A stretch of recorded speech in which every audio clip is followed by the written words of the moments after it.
ආයුබෝවන් සාදරයෙන් පිළිගන්නවා වීඩියෝ එකට. ඔයාලා අද එකතු වෙන්නේ වීඩියෝ පාඨමාලාවේ තුන්වෙනි වීඩියෝ එකත් එක්ක. අද කතා කරන්නේ ත්‍රිකෝණමිතිය. මේ වීඩියෝ එක ඔයා බලන්නේ ඇයි? මෙයා වීඩියෝ එක බලන්නේ ඇයි? ඔයාට ත්‍රිකෝණමිතිය කියන ගාන පාඩමක් තියෙනවා සාමාන්‍ය පෙළ ගණිතේ. පේපර් එකෙත් එහෙම ගානක් එනවා. ඒ ගාන ඔයාට බෑ. දැන් ඉන්න තත්ත්වය. මේ ගාන පුළුවන් කියන තත්ත්වයට යන්න නිවා මේ වීඩියෝ එක බලන්න. කොහොම හරි පුළුවන් කරගන්නවා. මේ තත්ත්වයට යන්න. ඒක තමයි එතකොට ඔයාගේ අරමුණ. මෙන්න මේ අරමුණ කියන කෙනා නැත්තම් ඔයාට මේ සාර්ථකත්වය ගන්න බෑ. ඒක ඔයාගේ ඇඟ ඇතුලේ තියනවාද කියලා බලන්න. අරමුණ තියෙනවා. මේ අරමුණින් තමයි ඔයා මේ වීඩියෝ එක බලන්නේ. මේ தත්ත්වයේ ඉඳලා මේ தත්ත්වෙට කොහොම හරි යනවා. කොහොම හරි යනවා. තේරුණා? මේක වඩන්නේ අපි යනවා ත්‍රිකෝණමිතිය. ත්‍රිකෝණමිතිය කියන පාඩමක් තියෙනවා. ඒකෙදි අහුවෙනවා මෙන්න මේ වචනයක්. ආරෝහණ කෝණය, අවරෝහණ කෝණය සහ දිගාංශ කියන වචන තුනක් අහුවෙනවා. ඔය වචන තුන ගන්න නැත්නම් ඔයාලා මේ ගාන තේරුම් ගන්න බෑනේ. ගානක් දෙන්නේ, කතාවක් දෙන්නේ මෙන්න මේ වචන තුන එක්ක කරලා. මේ වචන තුන බැලුවම ඔයාට වචන තුන තේරුම දැනගන්න ඕන. එතකොට වචන තුනේ තේරුම තමයි ආරෝහණ කෝණය කියලා කියන්නේ මෙහෙම එකක්. ආරෝහණ කෝණය කියලා කියන්නේ මෙන්න S මට්ටම. මේ එතකොට S මට්ටමේ ඉඳලා මා කියන එක්කෙනා එයා ප්ලේන් එකක් දකිනවා. කුරුල්ලෙක් ඉන්නේ. කුරුල්ලෙක්ව දකිනවා S මට්ටමේ ඉඳලා අනිතක 30ක කෝණයකින්. S මට්ටම මේ දින්නේ S මට්ටම මේ කුරුල්ලා දකින්නේ අනිතක 30ක කෝණයකින්. උඩට මෙන්න මේක තමයි ආරෝහණ කෝණය කියන්නේ. S මට්ටමේ ඉඳලා උඩට ආරෝහණ කෝණය. එතකොට මේ නිමල් ඉන්නේ නිමල් මාළුවෙක් දකිනවා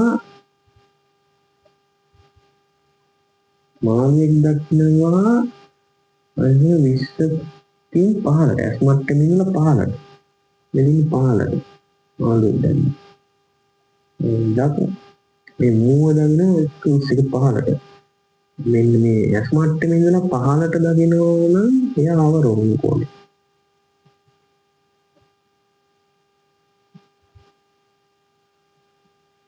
S මට්ටම මෙන්න S මට්ටමේ උඩට අවරෝහණ කෝණය, S මට්ටමේ 15ට අවරෝහණ කෝණය. හරි. එතකොට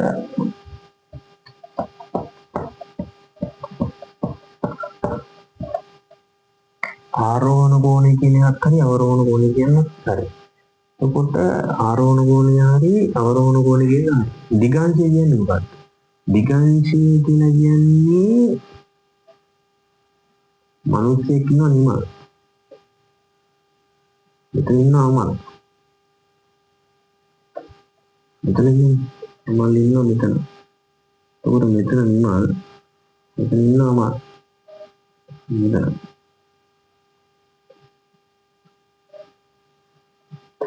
එතකොට මේ නිමල් කියන කෙනා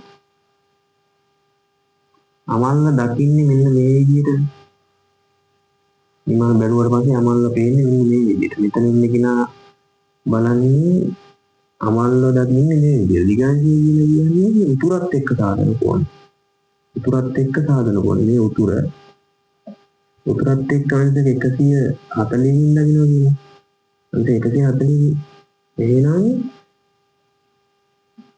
නිමල්ට අමල්ව පෙනෙන දිගාංශය අනිත් 140යි. අනිත් 140යි. මේ උතුරත් එක්ක මෙයාගේ නිමල්ට උතුර යවුවා.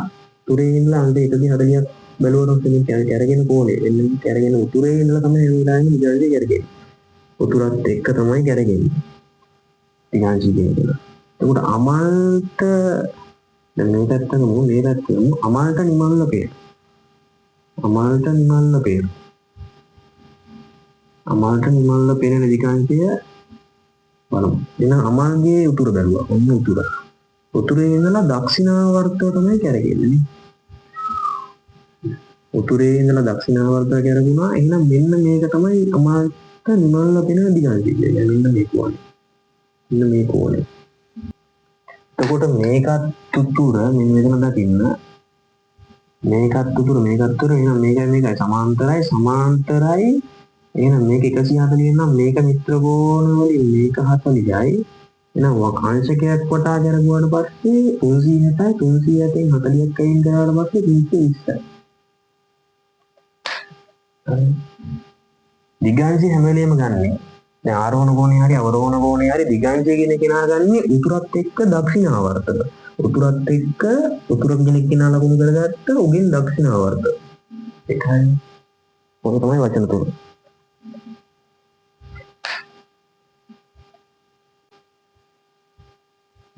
right එතකොට ආරෝහණ කෝණය කියන්නේ මොකද්ද අවරෝහණ කෝණය කියන්නේ මොකද්ද දිගාංශය කියන්නේ මොකද්ද කියලා දැන් ඔයාලා දන්න ඊළඟට මෙතන තියෙනවා අංශක සහ කලා කියලා වචනයක් අංශක සහ කලා එතකොට මෙතනදී අංශක කියන කෝණයක්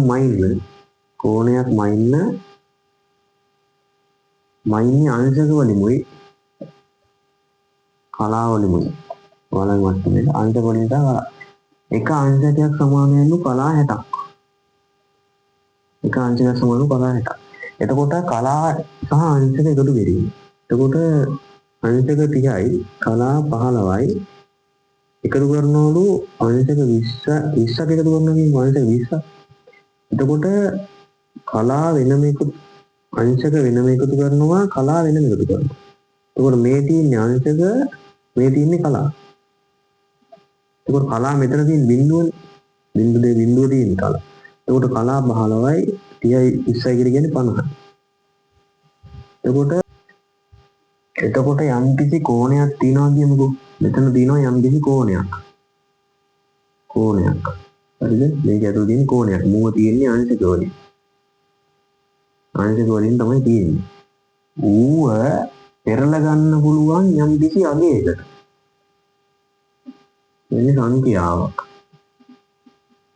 හරිද? මේක අංශක 30 දිනවා කියමුකෝ. මෙතන මේ අංශක වලින් තියෙන්නේ අගයක් කියලා කියන්නේ දශම සංඛ්‍යාවක් හෝ භාගයක් විදියට ඕන විදිහකට මේ සංඛ්‍යාවක් මේ අංශක වලින් තියෙන කෝණයක් පෙරලා ගන්න පුළුවන්ලු sin cos tan මෙන්න මේවත් එක්ක සම්බන්ධ කරගත්තම දැන් sin ටික කියන මේ sin ටික කියන කෝණය 30 කියන කෝණය sin වලින් කියවුව දාලා කියන්න පුළුවන්ලු අගයක් විදියට. එහෙනම් කරලා හිතන්න කෝණයක් අගයක් විදියට කියන්න පුළුවන්ලු මෙන්න මේ තුන් දෙනාව උපයෝගී කරගෙන. තුන් දෙනාගේ මොකෙක් හරි එකක් උපයෝගී කරගෙන. මේ sin උයි cos උයි tan උයි. එන ඔයාලට මේවා පුරුදු නැති වැඩි දැන් අහපු කෙනෙක් නම් ඔන්න ඔක තමයි සිද්ධ වෙන්නේ. කෝණයක් අගයක් විදියට සංඛ්‍යාවක් විදියට ලියනවා කෝණයක් මෙන්න මේ තුන දාගෙන sin cos tan කියන කෙනාගේ මොකක් හරි එකක් දාගෙන මෙන්න මේ විදිහට කියනවා. ඔක තමයි sin cos tan. එතකොට ඔයාලා දැනගන්න ඕන sin බලන විදිය. ලඝු පොතෙන් තමයි බලන්නේ පෙරළුවාට පස්සේ තියෙනවා sin කියලා වෙනම පිටුවක් ඒකෙන් බලන්න පුළුවන්. කොරුත් එහෙම tanuත් එහෙම අපි යනවා sin 30 බලන්න. එහෙනම් sin 30 බලන්න ලඝු පොතේ තියෙනවා ප්‍රකෘති sin කියලා පිටුවක්. ඔන්න ප්‍රකෘති sin. ඒ පිටුව පෙරලා ගත්තා මේකේ අංශක 30 බලනවා. ඒකටම. වම් පැත්තේ දිරුවෙම තියෙන්නේ 1 2 3 ඉඳන් යනකන් තියෙනවා. එතකොට අංශක 30 බලනවා. sin 30 බලන්නේ. අංශක 30 ඔන්න තියෙනවා. 30 කියලා කියන්නේ අංශක 30යි කලා බිඳුව. අංශක 30යි කලා බිඳුව. කලා කියලා තීරුවක් තියෙනවා ඔන්න. කලා තියෙන්නේ 10 ගුණාකාරයි. බිඳුව 10 20 ඔහොම තමයි තියෙන්නේ. එහෙනම් 30 බිඳුවනේ. 30 බිඳුව කියලා කියන්නේ ඔන්න 0.5. sin 30 කියලා කියන්නේ එහෙනම් 0.5.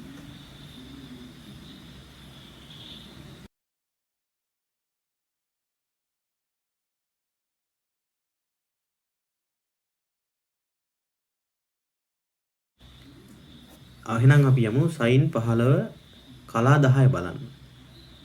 ඔන්න අංශක ගාන 15 බැලුවා. එහෙනම් ඔන්න ඔතනින් බැලුවා කලා 10 කියන එක. ඔන්න ඒක තමයි එහෙනම් sin 15ත් කලා 10ක් කියලා කියන්නේ. අපි දැන් යන් sin 25ත් කලා 55 බලන්න. sin එහෙනම් අංශක ගාන කලා බැලුවා 25 55 නම් 50 වුණා. 50ට ගියා. තව ඉතිරි 5. ඒක බලන්නේ මධ්‍යන්‍යන්තරය කියලා අගින්ම තියෙන තීරුවක්. ඒකේ කලා 5 බලනවා. 5ට තියෙන අදාළත්වය. ඔන්න උතනින් අන්න 5ට තියෙන අදාළ. එහෙනම් 13 තමයි තියෙන්නේ.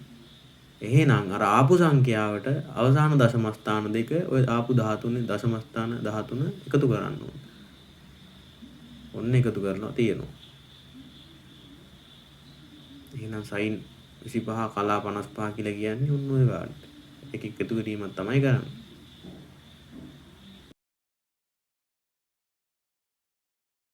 අපි දැන් යනවා cos බලන්න. cos බලන්නේ මේ මැද තීරුව සහ යට තීරුවෙන්. sin බැලුවේ එහා පැත්තේ තීරුවෙන් සහ අනිත් උඩ තීරුවෙන් මේක බලන්නේ යට මැදින් සහ යට තීරුවෙන්. sin දැන් 60 cos 60 බලනවා කියමු. cos 60 බලනවා නම් අන්න 60 බැලුවා මැද තීරුවේ එහෙනම් බිඳුව බැලුවා. එහෙනම් cos 60 කියලා කියන්නේ 0.5. තව එකකට යන්න.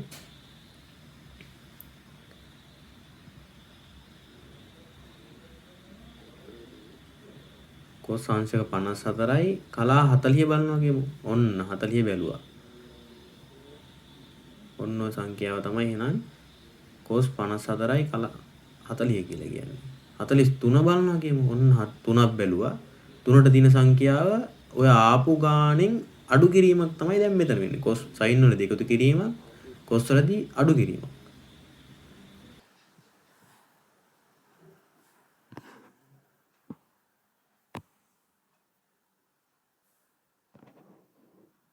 යමු tan බලන්න. tan බලනවා නම් tan කියන ප්‍රකෘති ව්‍යංජන කියන වගුවට යනවා.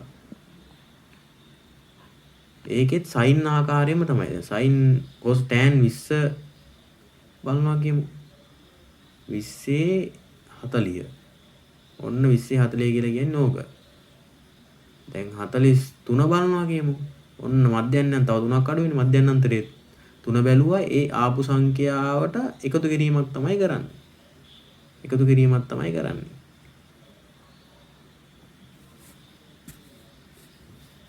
දුවදශම 4යි 2යි 5යි 8 තියෙන තැන බලමු. එහෙනම් 5යි 8 නෑ. 5යි 3 ආසන්නම එක ගන්නවා. ආසන්න එකට තව ගාණක් අඩුයිනේ. ඒ ගාණ මධ්‍යන්‍ය අන්තරයේදී බලනවා. එහෙනම් 5ක් අඩුයි. 5 තියෙන්නේ 2. එහෙනම් අංශක 25යි කලා 10යි අර 2යි 12යි. 12 තමයි තියෙන්නේ. එකතු කිරීමක් තමයි කරන්නේ. මධ්‍යන්‍යන්තර කලා ගාන එකතු කිරීමක් තමයි කරන්නේ. ඔන්න කා. 0.4යි 2යි 5යි 8 තියෙන තැන බලමු. එහෙනම් 5යි 8 නෑ. 5යි 3 ආසන්නම එක ගන්නවා. ආසන්න එකට තව ගාණක් අඩුයිනේ. ඒ ගාණ මධ්‍යන්‍ය අන්තරයේදී බලනවා. එහෙනම් 5ක් අඩුයි. 5 තියෙන්නේ 2. එහෙනම් අංශක 25යි කලා 10යි අර 2යි 12යි. 12 තමයි තියෙන්නේ. එකතු කිරීමක් තමයි කරන්නේ. මධ්‍යන්‍යන්තර කලා ගාන එකතු කිරීමක් තමයි කරන්නේ. ඔන්න අංශක 25යි කලා 10යි උතනෙන් තියෙනවා. එහෙනම් මේකේ මේකට මේක එකතු කිරීමක් තමයි කරන්නේ.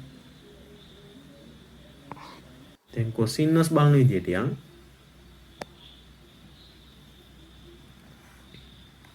එහෙනම් මැදින් තමයි බලන්නේ. මැදින් සහ යටින් තමයි බලන්නේ. cos නම් ඔන්න මැදින් සහ යටින්. 5යි 6යි 6යි 4 තියෙන තැන බලමු. එහෙනම් 55 30 දී තමයි තියෙන්නේ. 50 අංශක 55ත් කලා 30ක් තමයි තියෙන්නේ. දැන් 5යි 6යි 6යි 9 තියෙන තැන බලමු. 0.5යි 6යි 6යි 9 තියෙන තැන බලමු. එහෙනම් 9යි 9 තියෙන තැන නෑ ආසන්නම තැන 5යි 6යි 6යි 4 ඒකට 5ක් එකතු වුණා නම් 5යි 6යි 6යි 9 තියෙනවා. එහෙනම් එතන තියෙන තැන බැලුවා ඒ ආපු කලා ගාන මධ්‍යන්‍ය අන්තරේ කලා ගාන ආපු මෙන්න මේ 30න් දෙකක් අඩු කරනවා. දැන් මේ පහ තියෙන්නේ දෙකේ තීරුවේනේ. එහෙනම් දෙකේ sin inverse බලනකොට එකතු කරා cos inverse බලනකොට අඩු කරා. දැන් බලනවා ත්‍රිකෝණමිතික අනුපාත වලට.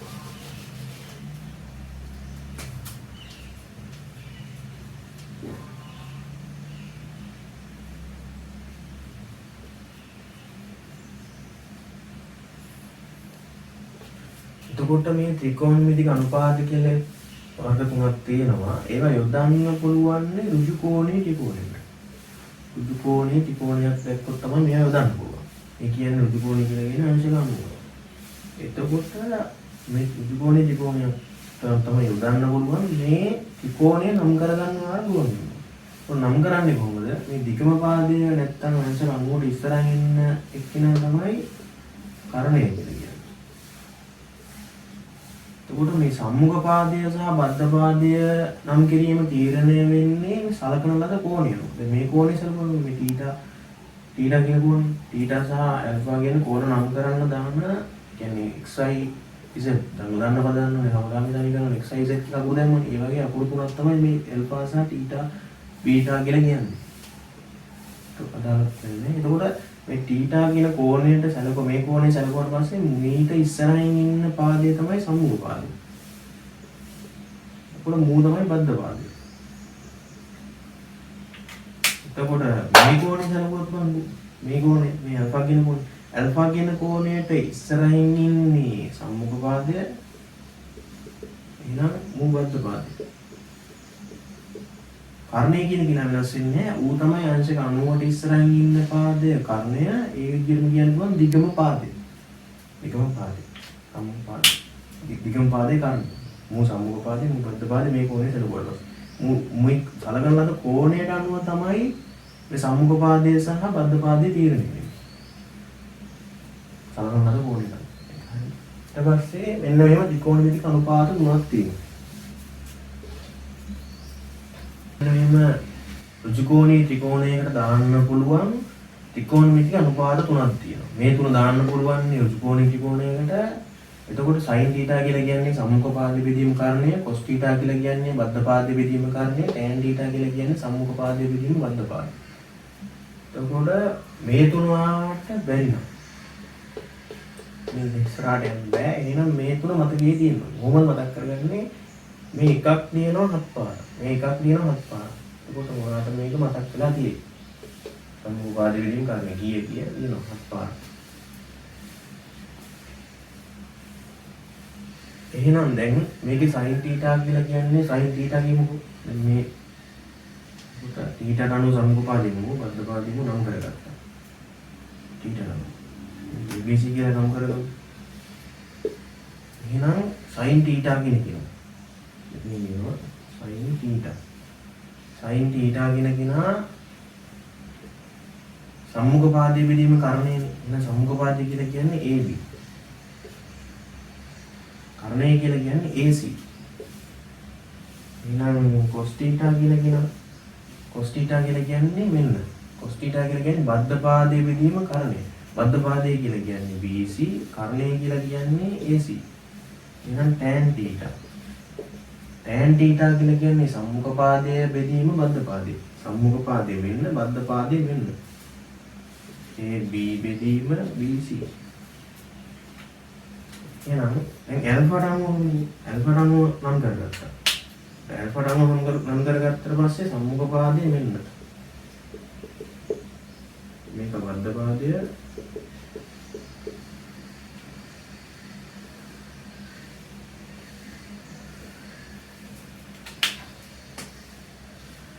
එහෙනම් sin α.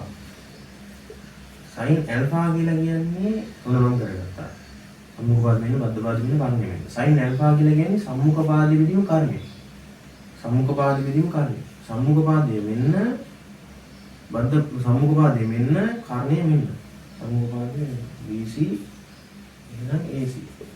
cos alpha කියලා කියන්නේ බද්ධ පාදයේ විදිහම කර්ණය. කො බද්ධ පාදයේ මෙන්න බද්ධ පාදයේ. සලකුණු ලද ඕනේ නම් කරගත්තා මෙන්න බද්ධ පාදයේ කර්ණය කියන්නේ මෙන්න.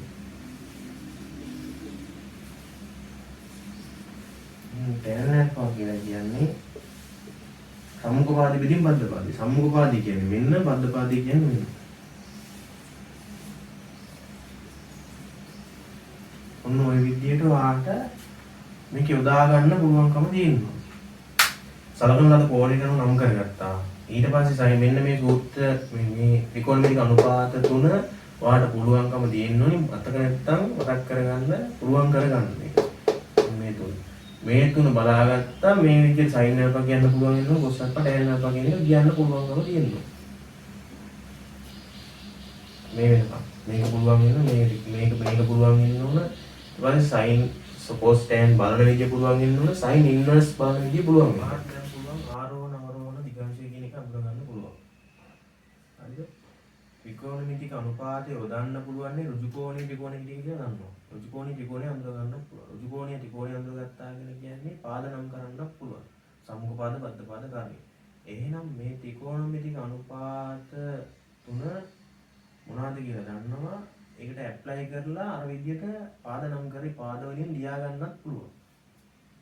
පාද වලින් ලියා ගන්නත් පුළුවන්. සම්මුඛ පාද විදිහින්ම කර්ණය, බද්ධ පාද විදිහින් කර්ණය, සම්මුඛ පාද විදිහින් පද. ඔය විදිහට.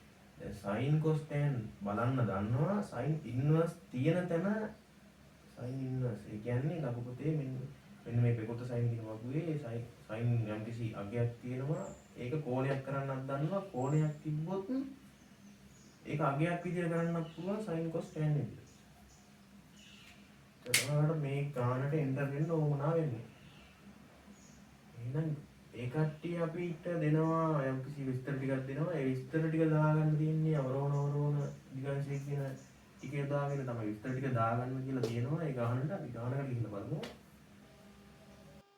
එතකොට මේ ත්‍රිකෝණමිතික අනුපාතය යොදා ගන්න පුළුවන්නේ ඍජු කෝණී ත්‍රිකෝණයකට. මේ ඍජු කෝණී ත්‍රිකෝණයේ මෙන්න මේක පාදයේ කෝණය. මේක මතක තියාගන්න. මේකෙන් දෙකක් දන්නවනම් මේකේ ඔක්කොම තුනයිනේ තියෙන්නේ. තුනෙන් දෙකක් දන්නවනම් ඉතිරි එක හොයන්න පුළුවන් කියලා මම කියනවා මේ තුන යොදාගන්න. sin cos tan. මේකෙන් තුනෙන් දෙකක් දන්නවනම් එදාල ඍජු කෝණී ත්‍රිකෝණයේ තුනෙන් දෙකක් දන්නවනම් මේ තුනෙන් දෙකක් දන්නවනම් ඉතිරි එක හොයාගන්න පුළුවන් මෙන්න මේ තුන යොදාගන්න. මේ තුන යොදාගන්න. කොහොමද හදන්නේ කියලා ගානකින් එක්ස්ප්ලেইন කරනවා අපි යන් ගානකට.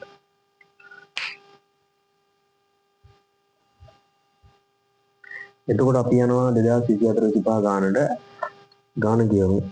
තරගයකදී තරංගකරුවන්ට ආනත් තලයක් දිගේ ඉහළට දිව යාමටත් ඉර සීමාවක් දිගේ ඉහළ නැගීමටත් අනතුරු වෙනත් ආනත් තලයක් දිගේ පහළ ලෙසා යෑමටත් සිදුවේ. ඒ සඳහා භාවිත කරන ආනත් තල දෙකෙහි සිර සිනමගෙහි පැතිපෙනුම AC, DE සහ CD මගින් රූපයේ දැක්වේ.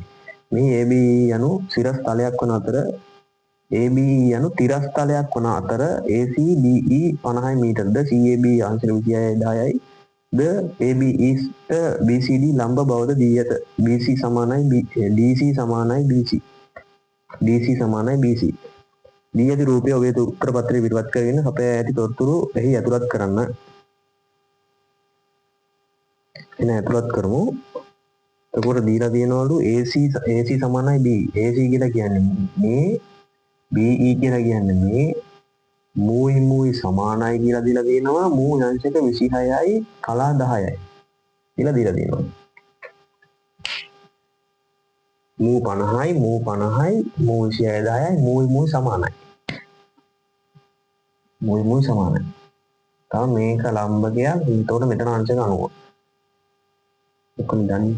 ඊට පස්සේ ත්‍රිකෝණමිතික අනුපාත භාවිත කර DE ආනතිය. DE ආනතිය කියලා කියන්නේ මෙන්න මේ. ආනතිය කියලා කියන්නේ මේ කෝණය. ආනතියත් එනම් DAB කෝණය. මේ කෝණයත් DEB කෝණයත් AC ආනතිය එන CAB කෝණය. මේ කෝණයත් අතර වෙනස අංශක 15කට වඩා වැඩි වෙනවා. 15ට වඩා වැඩි වෙනවා. වෙනස අංශක 15ට වඩා වැඩි වෙන බව පෙන්වන්න. එතකොට මේ කෝණේ හොයාගත්තා නම් හරිනේ. අංශක 15ට වඩා වැඩි වෙන බව පෙන්වන්නේ. මේ දෙන්න අතර වෙනස අංශක 15ට වඩා වැඩි නම් අපේ ගාන කම්ප්ලීට්.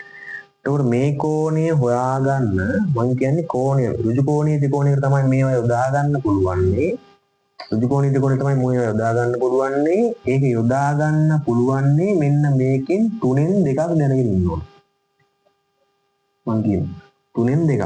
දැන් මේ ඍජු කෝණීය ත්‍රිකෝණය මේ කෝණය තමයි හොයන්න ඕන. හරිද? මේ කෝණය තමයි හොයන්න ඕන. මේකේ මේ ත්‍රිකෝණයට අනුව මූ බද්ධ පාදය. මේ මූ සම්මුඛ පාදය මූ බද්ධ පාදය. එහෙනම් මේ කෝණයෙන් 3න් 2ක් දැනගෙන ඉන්න ඕන. බලනවා 3න් 2ක් දන්නවා කියලා. හරි පාදයක් තියෙනවා 50 කියන කෙනා දන්නවා. මූව දන්නවනේ. ඒ වුණාට මූව දන්නේ නැහැනේ. මූව දන්නේ නැහැ. මූව දන්නේ නැහැ. ඉතිරි පාදය අපි දන්නේ. එහෙනම් මූට මේ ත්‍රිකෝණයට මේක යොදන්න බෑ. යොදන්න පුළුවන් මේ කියන මොකක් හරි පාදයක් දැක්කම. එහෙනම් අපිට කෝණය හොයාගන්නත් පුළුවන්. එතකොට මේ ත්‍රිකෝණය මේකත් ඍජු කෝණීය ත්‍රිකෝණයක්නේ. මේකත් ඍජු කෝණීය ත්‍රිකෝණයක්. එතකොට මේකේ ඍජු කෝණීය ත්‍රිකෝණේ පාදයක් ගන්නවා නේ. කර්ණය කියන කෙනා ගන්නවා. හරිද? පාදයක් ගන්නවා. ඊට පස්සේ කෝණෙකුත් ගන්නවා. කෝණෙකුත් ගන්නවා. එහෙනම් ඉතිරි පාදේ වහන්න පුළුවන්. ඉතිරි පාදේ වහන්න පුළුවන්. මේකනේ සිස්ටම් එක. පාදයක් ගන්නවා ඉතිරි කෙනා හොයන්න පුළුවන් මෙන්න මේ වගේ මේ තුنين එකක් යොදාගෙන. මේ තුنين යොදාගෙන. එතකොට මොකද්ද මේ තුنين යොදාගන්නේ කියන එක දැන් තමයි. මොකද්ද මේ තුනේ? එතකොට මේකේ පාදය බලනවා. මේ පාද දෙක සලකන්න. හරිද? මේකේ මේ පාදය කියන්නේ මොකද්ද? එහෙනම් මේක කර්ණය. මේ පාදය මොකද්ද? හොයන පාදය. හොයන පාදේ සම්මුඛ පාදය. එහෙනම් සම්මුඛ පාදයේ සහ මේ දෙන්නා ප්ලග් වෙලා තියෙන එක බලමු. සම්මුඛ පාදේ කර්ණය. නම් මේක තමයි අපි භාවිත කරන්නේ. මේකේ සම්මුඛ පාදයේ කර්ණය තිබ්බට සම්මුඛ පාදේ නෑ. සම්මුඛ පාදේ තිබ්බට කර්ණය. මේ දෙන්නා මොකද්ද මේ පාද දෙක මොකද්ද කියන බලමු. මේ පාද දෙක මොකද්ද කියලා බලලා ඒකට එකට සෙට් වෙලා ඉන්න එක තමයි අපි භාවිත කරන්නේ. එහෙනම් සයින් කෙනෙක් නමයි පාවිච්චි කරන්නේ. මූව තමයි පාවිච්චි කරන්නේ. එතකොට මේ ත්‍රිකෝණයට අපි කරන්න යන්නේ මොකද්ද? මේ කෝණේ මේ ත්‍රිකෝණේ පාවිච්චි කරලා මූව හොයාගන්න පුළුවන්. මූව හොයාගන්න පුළුවන් කියලා කියන්නේ මේ දිගම තමයි මේ දිග. එතකොට මේ පාදයේ කියන කෙනා හරි මේ ත්‍රිකෝණය. මේ පාදය. එහෙනම් මේ පාදයක් දන්නවා පාදේ හරි. එහෙනම් කෝණේ හොයාගන්න පුළුවන් මේ තුනෙන් එකක් පාවිච්චි කරලා. එතකොට කෝණේ හොයාගත්තා කියලා කියන්නේ මේ කෝණේ හොයාගත්තා කියලා කියන්නේ මේ කෝණයක් දන්නවා. ඒ කෝණ දෙක අතර වෙනස අපිට හොයාගන්න පුළුවන්. වෙනස 15ට වඩා වැඩි නම් අපේ ගාණ හරි. දැන් අපි යනවා මේ සයින්ට පාවිච්චි කරන්න. මේ කෝණය මෙන්න මේ ත්‍රිකෝණයට. ABC ත්‍රිකෝණය. මේ සයින් කියන එක නා පාවිච්චි කළා. සයින් මෙන්න මේක. 26.10 සමානයි. සයින් 26.10 කියන කෙනා සමානයි සම්මුඛ පාදය කියලා කියන්නේ BC. කර්ණය කියලා කියන්නේ 50යි. සයින් 26.10 කියලා කියන්නේ ලඝු ප්‍රකෘති සයින් වගේ වෙලෝ සයින් 26.10 දැන් ඔයාලා බලන්න දන්නවා. සයින් 26.10 කියලා කියන්නේ මෙන්න මේක. ඒකට BC බෙදීම 50. එහෙනම් BC කියන කෙනා සමානයි මෙයා මේ පැත්තට ගුණ කරා. එහෙනම් 22.05 මේක ලඝු පොත පාවිච්චි කරලා සුළු කරගන්න. නැත්තම් නෝමල් සුළු කරගන්න 22.05. BC කියන එක. එහෙනම් BC කියන්නේ මූට. BC කියන්නේ මෙන්න මූට. එහෙනම් BC කියන්නේ මූට. එහෙනම් මෙන්න මේ DC කියන්නේ BC. BC සමානයි BC නිසා මේ සම්පූර්ණ එකම කියන්නේ මේ වගේ කැලේ දෙකන්නේ. එහෙනම් 44.0 මෙයා දෙකෙන් වැඩි කරන මෙතන දාන්න. 44.0 කයි බිඳුව කියන්නේ මෙන්න මේ සම්පූර්ණ දෙක. BD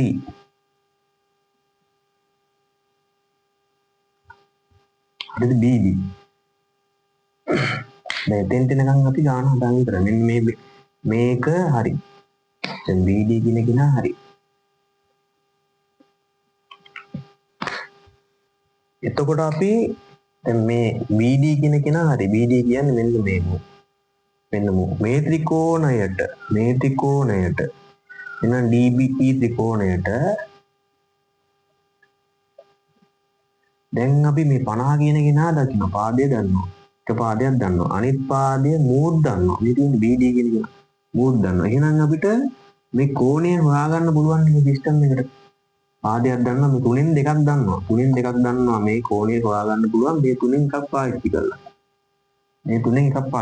මොකද්ද කියන එක බලන්නේ මේ පාදය සලකනවා. මේ පාදය කියන්නේ මොකද්ද? 50 කියලා කියන්නේ. එහෙනම් මූ බද්ධ පාදය. මේ කෝණයට අනුව හොඳේ මේ කෝණයට අනුව හොයන ලද කෝණයට අනුව මූ කියන්නේ බද්ධ පාදයනේ. එහෙනම් ඉතිරි පාදය මොකද්ද? සම්මුඛ පාදය. එහෙනම් සම්මුඛ පාදය සහ බද්ධ පාදය කියන කෙනා එකට තියෙන සූත්‍රය බලනවා. ත්‍රිකෝණමිති අනුපාතය බලනවා. එහෙනම් මෙන්න මේක තමයි මේකට පාවිච්චි කරන්නේ. ඔන්න tan මේ කෝණය θ කියලා දාගමු. හොයන ලද කෝණය tan θ සමානයි සම්මුඛ පාදය කියන්නේ BD මේ ත්‍රිකෝණයට හොඳේ මේ ත්‍රිකෝණයට දාන්න. DBE ත්‍රිකෝණයට BD බෙදීම BE බද්ධ පාදය කියලා කියන්නේ BE.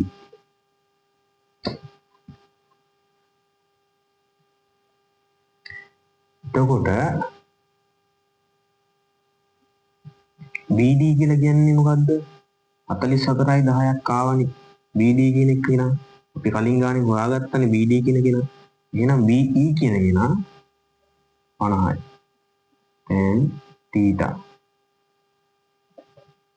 tan θ සමානයි 0.882 වෙනවා. එහෙනම් මෙන්න මේ විදිහට tan θ කියන කෙනා දීලා තියෙනවා මේ තියෙන්නේ අගයක්.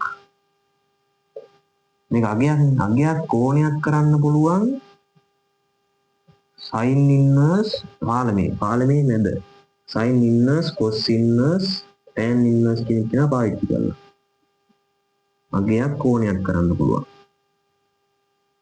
කෝණයක් තියෙන කෙනා අගයක් කරන්න පුළුවන් sin cos tan කියන කෙනා පාවිච්චි කරලා අගයක් තියෙන කෙනා කෝණයක් කරන්න පුළුවන් sin මෙදින් අගයක් නේ. එහෙනම් අපි හොයන්න ඕනේ මේ θීටානේ. එහෙනම් කෝණයක් මේ අගයක් තියෙන කෙනා කෝණයක් කරගන්නනේ අපිට ඕන. එහෙනම් මෙන්න මුගේ sin inverse බලමු. මේ tan inverse කියන කෙනා බලමු. එතකොට θ කියන කෙනා මේක බලන්නේ අර විදියට මෙතන තියෙන tan වකුවේ මෙන්න මේව තියෙන තැන බලමු. තියෙන තැන බලන විදිය දැන් ඔයා දන්නවා බලමු. ඒ විදියට θ වෙනුවට එනවා අංශක 41කුත් කලා 25කුත්. ඔන්න θ අපිට ඇවිල්ලා දිනවා. θ කියන කෙනා හරි. මූ කියන කෙනා හරි. එහෙනම් අපේ ගාන දැන් ගොඩ. එහෙනම් මේක θ කියන කෙනා කෝණේ හොයාගත්තා. එහෙනම් 41යි කලා 25න් මූ අඩු කරානම් 26යි කලා 10යි. අඩු කරා නම් මේ දෙන්න අතර 25න් 10ක් කියලා කියන්නේ 15යි. කලා වෙනම අඩු කරනවා.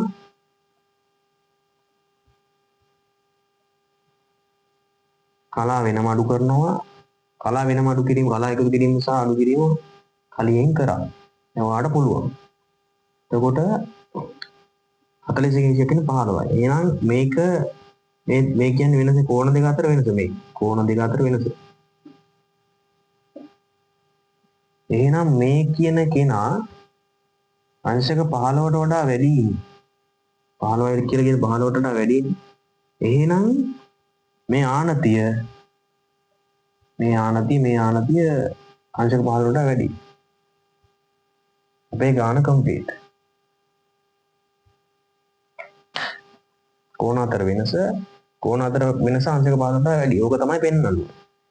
එතකොට මේ ගානෙන් දැන් ඔයාලට දැනගන්න ඕනේ මෙන්න මේ තුනෙන් දෙකක් දන්නවා නම් අදාළ රුජු කෝණේ ත්‍රිකෝණේ තෝරගන්නේ ඒ රුජු කෝණේ ත්‍රිකෝණයේ 3න් 2ක් අපි දැනගන්නවා.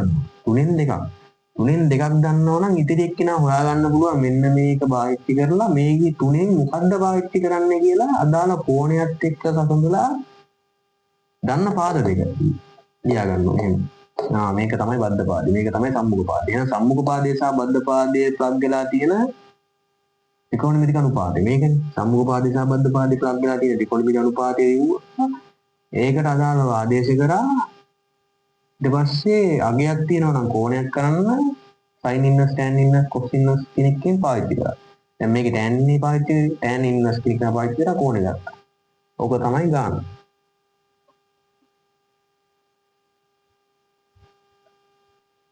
ඔය තේරෙන්නේ නැති කියලා මම හිතනවා මේ අපි හැදුවේ 2024 25 ගාන මේ අපි යනවා තව ගානකට.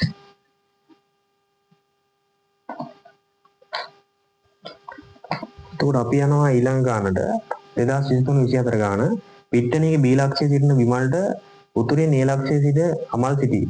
එතකොට පිට්ටනිය තුල S ප්‍රතිමාව පිහිටා ඇත A සිට HC දිගංශය ඔන්නෝම දීලා තියෙන 144යි කියලා. තවද රූපයේ ඔන්නෝ කාංශ AB සංඛ්‍යා 54යි කියලා දෙනවා. අමල් සහ ප්‍රතිමාව අතර දුර 80යි 9යි කියලා දීලා තියෙනවා. ඔබේ උත්තර පත්‍රය පිටපත් කර ඊයතර දුර එහි ඇතුළත් කරන්න. එතකොට රූපය දීලා තියෙනවා මෙහෙම මෙතන ඉන්නවලු බිමල් මෙතන ඉන්නවලු අමල් මේක උතුර කියලා දීලා තියෙනවා. එහෙනම් උතුරත් එක්ක තමයි දිගංශය ප්ලග් වෙන්නේ. මෙතන තමයි S ප්‍රතිමාව තියෙන්නේ. මේක 80යි 9යි කියලා දීලා තියෙනවා. මේක අංශක 54යි කියලා දීලා තියෙනවා. දිගංශය කියලා කියන්නේ උතුරත් එක්ක ප්ලග් වෙන එක. එහෙනම් මේක අංශක 144යි. ඕකනේ කියන්නේ. එතකොට අමල් සහ දෙවැනි කරුසින් කියනවා අමල් සහ බිමල් අතර දුර සීම සඳහා ABS ත්‍රිකෝණයේ ත්‍රිකෝණමිතික අනුපාතය යොදා ගැනීමට හැකියීමට හේතු දක්වනවා.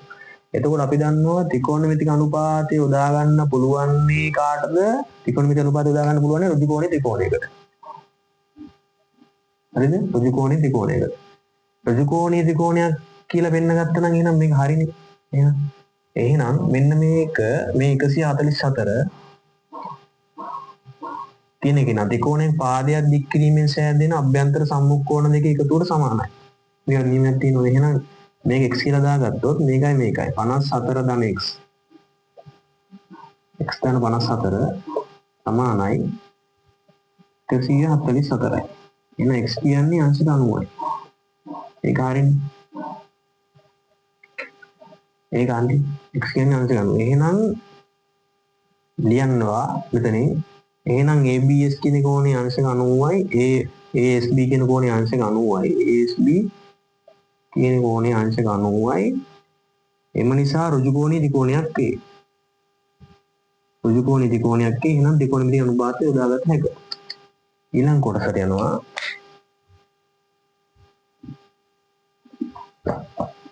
එහෙනම් දැන් මෙයා අංශක 90යි කියලා දන්නවා. හරිද? දැන් මේක අංශක 90යි කියලා දන්නවා. මේ දුර දැන් අපි කියනවා ගන්න දුරක් දන්නවා. එතකොට ආන්නේ දෙවෙනි කොටසෙන් ත්‍රිකෝණමිතික අනුපාතය යොදා ගනිමින් තුන්වෙනි කොටසෙන් ත්‍රිකෝණමිතික අනුපාතය යොදා ගනිමින් අමල් සහ බිමල් අතර දුර මීටර් 100ක් බව පෙන්වන්න. අමල් ඉන්නේ මෙතන බිමල් ඉන්නවා මෙතන. එහෙනම් අමල් සහ බිමල් අතර දුර කියන්නේ මෙන්න මේක 100ක් බව පෙන්වන්න ඕන. එතකොට මේක ත්‍රිකෝණමිතික අනුපාතය යොදා ගන්න කියලා තියෙනවා. එතකොට ත්‍රිකෝණමිතික අනුපාතය යොදා ගන්න නම් මේ තුනක් තියෙනවා. තුනෙන් දෙකක් අපි දන්නවා. තුනෙන් දෙකක් අපි දන්නවා. එතකොට තුනෙන් දෙකක් අපි දන්නවා. එතකොට මේකේ දන්නවා කෝණය. කෝණය කියන එක හරි.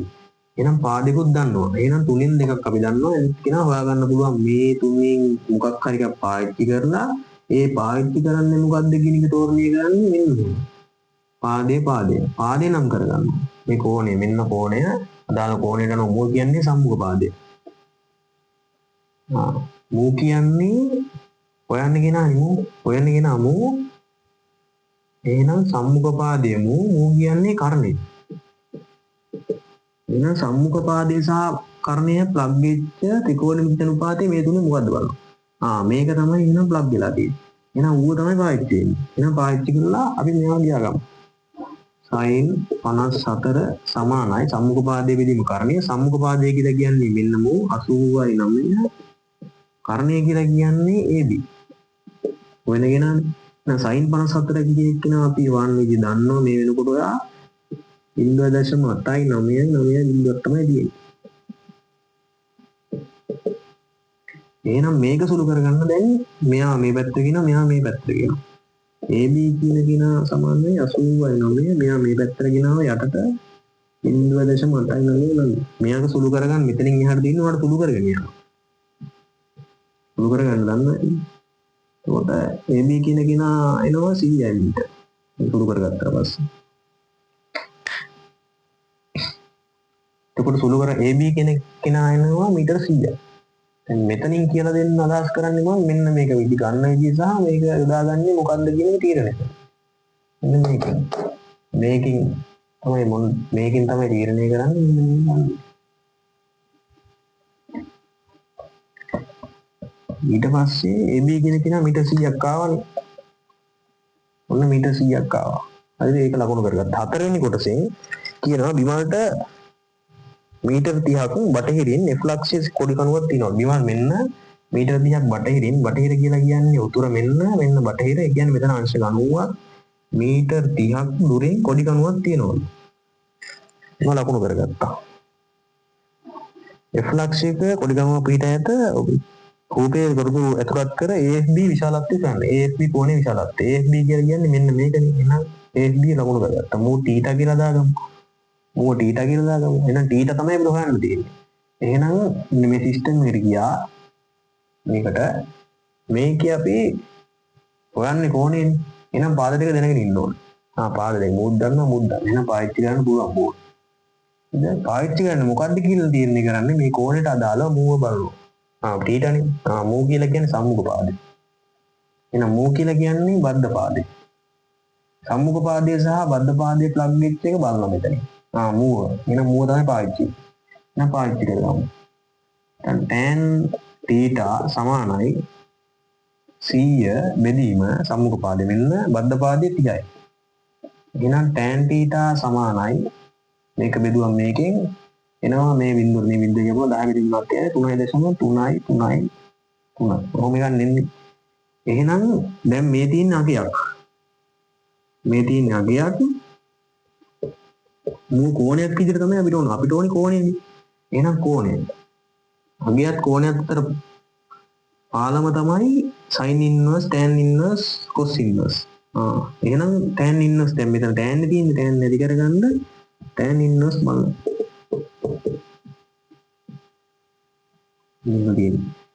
අගයක් නෙදීන්නේ මෙතන. අපිට ඕන වෙන්නේ කෝණයක්නේ. අරමුණ තියෙන්නේ. කෝණය තමයි අරමුණ තියෙන්නේ. එතකොට එහෙනම් මෙතන තියෙන පාලම මෙන්න. tan inverse මේක බලමු.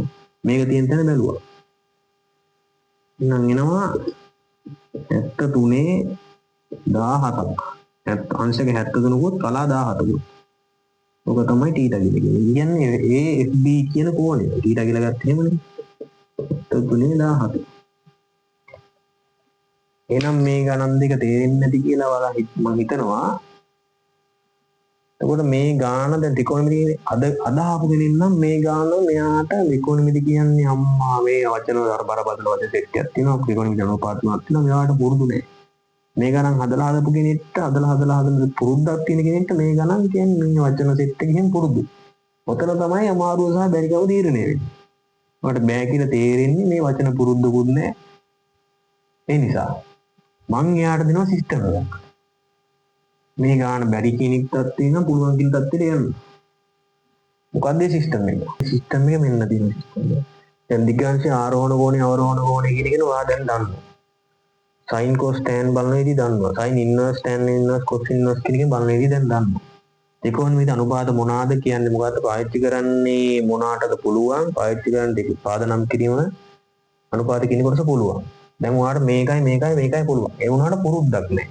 දැන් ආපු දෙනෙක් නම් පුරුද්දක් නැහැ. එහෙනම් නිබන්ධන ගැටලුව එන්නේ මේක කරන්න ඔයාලට අර බස් එකේ යන සීන් එක වගේ ඔයාලට මේ ක්‍රමවේදයන් ටික මොලේ දිව්වොත් එහෙම ඔයාලට මේ මොලේ මේ පාරවල් හුරුයි. අන්න ඒක තමයි සිස්ටම් එක. නිබන්ධන ගැටලු මුල කරා. ඊට පස්සේ තනියම පාස් පේපර් ගණන් 7 කලින් අවුරුදු 7ක් අරගෙන ඒ අවුරුදු 7 තනියම try කරනවා. මේක try එකක්. මේකෙන් වෙන්න පුළුවන් වෙන්නත් පුළුවන් බැරි වෙන්නත් පුළුවන්. හරි ඊට පස්සේ explain වීඩියෝ ටික බලන්න. explain video. ඊට පස්සේ ආයෙ තනියම වීඩියෝ. තනියම පාස් පේපර් ගණන් 7 ආයෙ කරනවා. ඊට එතකොට ඔය ටික කරොත් මං කියනවා ඔයාට මේ දැන් අහපු කෙනෙක් නම් මේ ගාන බෑ මේ ගාන පුළුවන්. කෙනෙක්ට ඔයාගේ මේ සාමුඩේ කඩාගෙන මේ කෙනෙක් විදියට එනවා කියලා මං කියනවා. එක්කෙනෙක්ට මෙන්න මේක මෙතනින් අතහැරීමක් කියන එක කියන මතු වුණොත් එහෙම මේ අතහැරීම කියන එක දැන් මේ වැඩේ අතහැරව දානවා කියන එක මොකද? ඒ අතහැරීම කියන එක අල්ලගෙන ඉඳලා අතහැරීම කියන කෙනෙක් දැන් ඔයා මෙතනදී අතහරිනවා කියන්නේ එහෙනම් ඔයාට ඊළඟ කියන ඔයාගේ රාමුවේ පුළුවන් ඉන්න තියෙන්නේ තව එක පොඩි පොයින්ට් එකක්. ඒ කියන්නේ මෙන්න මේකයි මේ බෑ සහ පුළුවන් වෙන් කිරීම තමයි අතහැරීම කියන එක තියෙන්නේ. තව දුක්ටක් ගන්න ඔයාට පුළුවන්. ඒ ඇයි එහෙම කරන්නේ අතහැරීම කියලා කියන සිතුවිල්ල ප්‍රබලයි. ඒ හිත තමයි මෙයා ගන්න හිත. අපේ හිත තමයි මේ අත්හැරීම කියන එක ගන්න ඒ සිතිවිල්ල ප්‍රබලයි. ඇයි මේ ප්‍රබල தත්ත්වේ නම් හිතවිල්ලක හිත ගන්න හිත හැම වෙලෙම කැමති අපි ඉන්න தත්ත්වේ ඉන්න. එතනින් එහා දෙයක් ගැන එතනින් එහාට දෙයක් යන්න කැමති නෑ. අපි ඉන්න தත්ත්වයට හුරු වෙලා ඉන්න. අන්න ඒ නිසා ඒ අත්හැරීම කියන එක නැති වුණොත් එහෙම ඔයාගේ මෙතෙන්ට යනකම්ම අත්හැරීම කියන එක මෙතෙන්ට යනකම් ඔයා තුල අතහැරීම කියන එක නැති වුණොත් එහෙම ඔයා මේ தත්ත්වයේ ඉන්න කෙනෙක් මේ தත්ත්වයට ගිහිල්ලා පරිවර්තනය වෙලා ඉවරයි මෙතෙන්ට ගියාගේ. ඒක තමයි මම කිව්වේ. ඒ කියන්නේ ඔයාට මේ ස්ටෙප් ටික කරොත් එහෙම සරලව කිව්වොත් එහෙම මේ ස්ටෙප් ටික කරොත් එහෙම ඔයා මේ தත්ත්වෙ ඉඳලා මේ தත්ත්වයට ගිහින් ඉවරයි. ඔයාට මේ ටික කරන්න දවසක් යයි. උපරිම දවසක් යයි. දවස් අඩුවෙන් කරන්න පුළුවන් උපරිම දවසක් යයි. දවසක් ඇතුළත කරලා ඊළඟ දවසේ කමෙන්ට් එකක් දාන්න.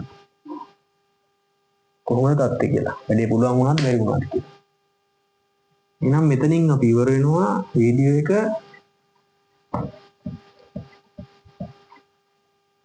ඊළඟට හම්බ වෙනවා වීඩියෝ 4. මේකදී අපි කතා කරන්නේ ප්‍රස්තාර ගන්න පුළුවන් කරගෙන.